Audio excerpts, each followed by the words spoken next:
They're called the Wyatt Sicks, but as of now, there are 5 members. Under those masks are all familiar faces to WWE fans, and they'd all had struggles to find their place. Until now, that is.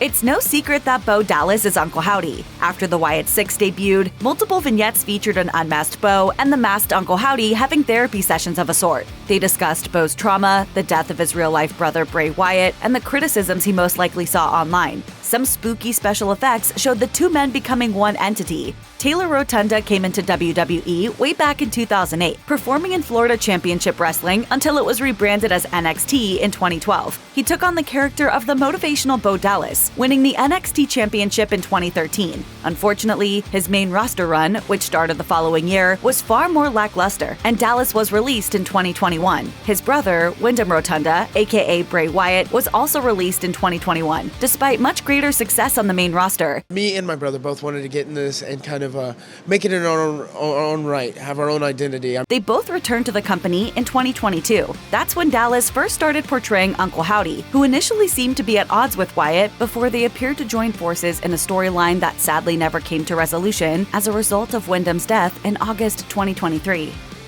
Abby the Witch has taken on the role of the Wyatt Sicks' messenger, as it were. She was the first to appear on the ramp when the group debuted on June 17, 2024, and she has also been the one to hand the videotapes of the interviews between Bo Dallas and Uncle Howdy to the ringside commentators on Raw. Under the mask, Abby is Nikki Cross, who has probably had the most successful career in WWE of anyone in the group. In 2021, when she had her Nikki ASH persona, she won Money in the Bank. She cashed in her contract to win the Raw Women's Championship, leading to a high-profile feud with Charlotte Flair. Cross began her WWE career in 2016 in NXT as the only woman in the Sanity stable. She had some success there, challenging for, but never winning, the NXT Women's title. In 2018, she made her main roster debut. She sometimes teamed with Alexa Bliss, with whom she held WWE Women's Tag Team Championships on 2 occasions. In the lead-up to becoming Abby the Witch, Cross had multiple reigns with the 24/7 championship. She would also often act odd during matches and backstage, which could have been a tease for her role in the Wyatt Sicks.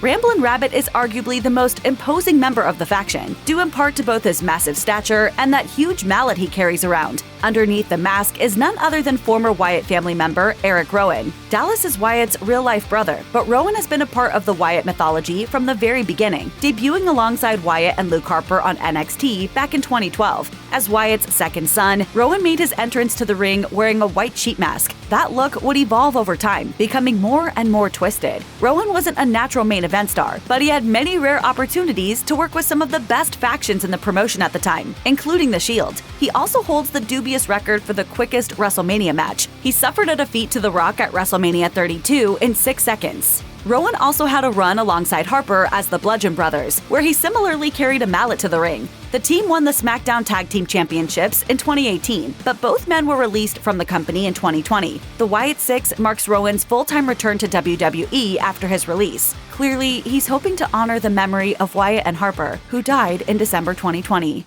No matter what I do, I always feel, them with me. Based on his debut, Mercy the Buzzard seems to have quite the penchant for violence. He was first seen sitting in the Raw backstage area, where multiple people were laid out and bloodied. Interestingly, the man behind the mask is the stoic Dexter Lumis, who was quite imposing during his NXT run. Before coming to WWE, he went by his real name, Samuel Shaw, in TNA, portraying a serial killer-inspired character. After he made his WWE debut as Lumis in 2019, he began to incorporate his real talent of drawing into his persona, becoming the tortured artist. Lumis's NXT run took some interesting turns and ultimately became largely focused on his creepy but somehow sweet on-screen romance and marriage to Indy Hartwell. Interestingly, Lumis had never said a word in character until his kayfabe wedding, when he uttered a very surprising "I do." Like several other members of the Wyatt Sicks, Lumis was released from WWE, but it was only for a few months. His release was in April 2022, and he was back by August of the same year. After a feud with The Miz, Lumis returned to NXT to help Hartwell capture the Women's Championship. He then disappeared for over a year, until his debut with the Wyatt Sicks.